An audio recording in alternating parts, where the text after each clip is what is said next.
पंजाब हरियाणा के शंभू बॉर्डर पर ये किसान मोर्चा लगा हुआ है और मेरे साथ मेरे सहयोगी नसीब जाखड़ हम लोग इस मोर्चे में आए हैं। और जो किसान मोर्चा के लीडर्स हैं उन्होंने हमारी बात यहाँ पर रखने के लिए कही है। तो आइए चलिए देखते हैं और सुनते हैं नसीब जाखड़ क्या बोल रहे हैं। इस मंच से किसानों को संबोधन किया और अपनी बातें रखी। साथियों, मैं अपनी बात की शुरुआत एक फतेह से करना चाहूंगा। सभी साथी दोनों हाथ खड़े करके जवाब देंगे। वाहेगुरु जी दा खालसा, वाहेगुरु जी फतेह। मेरे भगवान समान अन्नदाता, मेरे पिता तुल्य बुजुर्गों, नौजवान साथियों,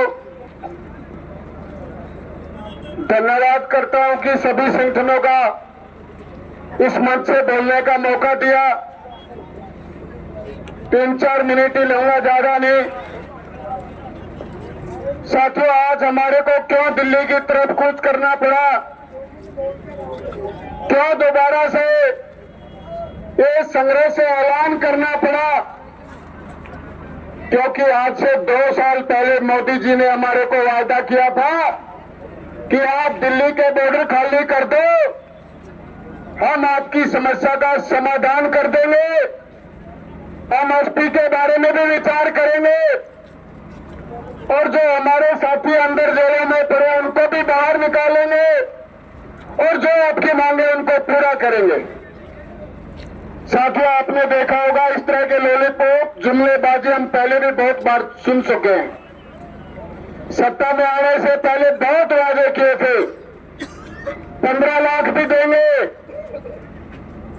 युवाओं को 2 करोड़ नौकरियां भी देंगे, किसानों का कर्जा माफ भी करेंगे। हर तरह के लुभावने वादे सरकार ने किए थे। चाहे सरकार ने सत्ता संभाली तो रिजल्ट आपके सामने है। कर्मचारियों की छंटनी की, उनको नौकरी से हटाने का काम किया। उसके बाद किसान आंदोलन हुआ, उनको आंदोलन जीवी, खालिस्तानी, गुंडागर्दी करने वाले पता नहीं क्या क्या नाम दिया। साथियों, 750 से ज्यादा किसानों की बलि ली।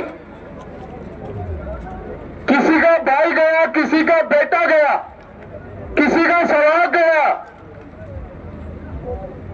मैं आपके माध्यम से और जो ब्यूरोक्रेट के साथी खड़े हैं, एक बात कहना चाहता हूं। ए जालिम भाजपा सरकार, ए जालिम खट्टर सरकार, किसान कोई बड़ी मांग नहीं मांग रहा, वो अपने हक की लड़ाई लड़ रहा है, वो अपनी रोजी रोटी की लड़ाई लड़ रहा है, वो अपनी नस्ल और फसल की लड़ाई लड़ रहा है। आप उनकी समाधान करने की बजाय, आप उनकी मांग मानने की बजाय आप सड़कों पे कील बिछवाते हो, नस्तर चढ़वाते हो, बैरिकेड लगाते हो, लोहे के बैरिकेड, सीमेंट के बैरिकेड, कंटेनर तारे। एक तरफ मोदी जी ने एक तरफ जवान को खड़ा कर दिया और एक तरफ किसान को खड़ा कर दिया। साथियों, इससे बड़ी दर्दनाक बात और क्या हो सकती है? वो भी हमारे बेटे हैं जिनको आंसू गैस के गोले छोड़ने पड़े, लाठी चार्ज करना पड़ा। बड़ा दर्द होता है। मैं कल वीडियो देख रहा था, हमारे बुजुर्ग किसान साथियों के ऊपर लाठी चार्ज किया, आंसू गैस के गोले छोड़े। मोदी जी, ये कोई आतंकवादी नहीं है, ये पेट की लड़ाई लड़ रहे हैं, ये रोजी रोटी की लड़ाई लड़ रहे हैं, कोई जुर्म नहीं कर रहे। ये माननीय हाई कोर्ट ने भी माना।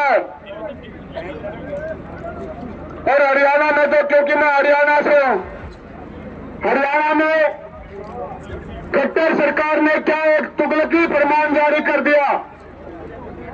सुनने की बात है साथियों, हर गांव में, हर गली में पुलिस से मुनियादी करवाई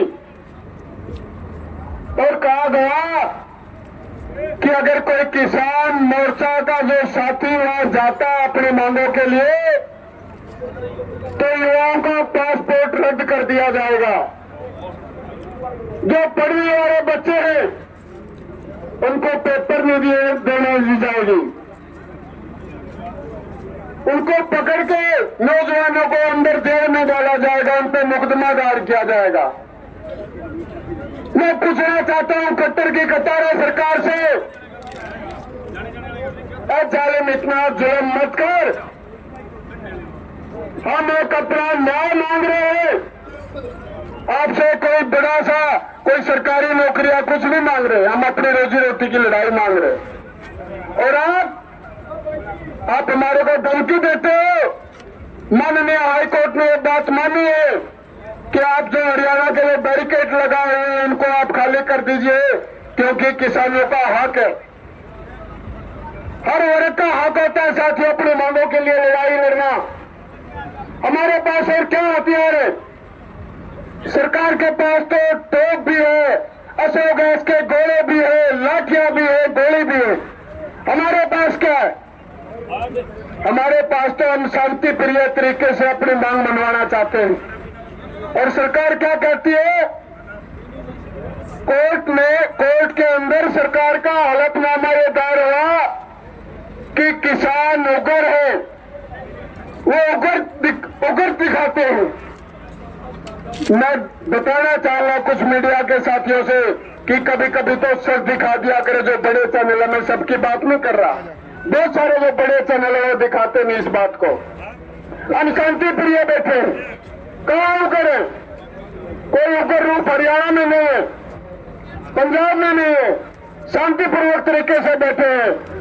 पर पब्लिक में एक छवि बनाने के लिए ये कह दिया जाता है कि किसान तो सड़क रोक कर बैठे हैं, रास्ता रोक कर बैठे। तो बताना चाहता हूं ये जो रास्ता है किसानों ने नहीं रोक रखा है।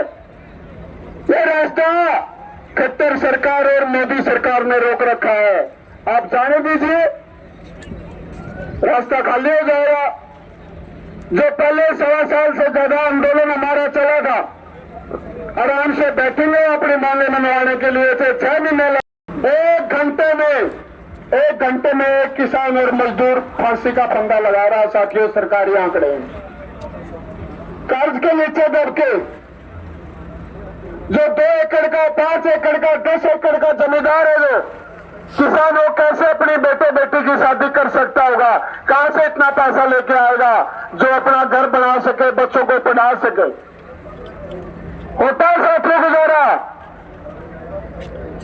खेती एक घाटे का सौदा बनके रह गई है। और स्वामीनाथन आयोग की रिपोर्ट क्या कहती है? वो यही तो कहती है कि उनको उनकी जो फसल है उनका उचित रेट मिले। आप किसी दुकान में चले जाइए, आप एक माचिस लोगे, आप एक छोटा सा कुछ सामान लोगे तो उसके ऊपर लिखा होता है रेट कि ये तो 50 रुपए का है, 100 रुपए का है।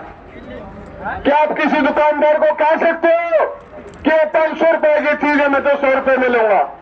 कोई नहीं कह सकता और ना वो दे। लेकिन जब रोड़ा आता है, जब हमारा किसान ट्रैक्टर ट्रालियों से अपनी फसल मंडी में डालता है, चाहे वो गेहूं है चाहे वो धान है, और कोड़ियों के भाव बेच के आता है, वहां हमारी फसल का रेट हम तय नहीं कर सकते। वहां भी सेलर वाले बड़े लाला और उद्योगपति करते हमारी फसल का रेट। फसल उगाए हम, पसीना बहाए हम, और फसल का रेट तय करे अडानी अंबानी। साथियों बहुत दर्द की बात है, बातें बहुत सारी थी, वक्त और भी बहुत ज्यादा है, लेकिन मैं तो एक बात मोदी जी से कहना चाहता हूं।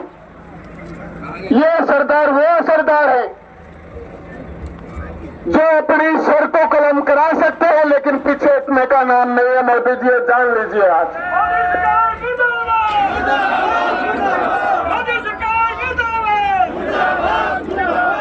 अगर हमारे सिंहों का इतिहास का ना पता हो मोदी सरकार को, तो पहले पुराना इतिहास जान ले उसके बाद हमारे किसान सरदार साथियों से टक्कर ले।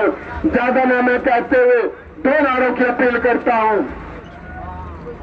किसान मोर्चा जिंदाबाद,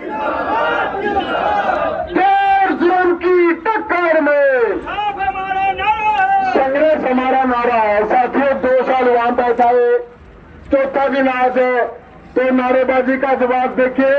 जोर जुर्म की टक्कर में संघर्ष हमारा नारा है। जोर जुर्म की टक्कर में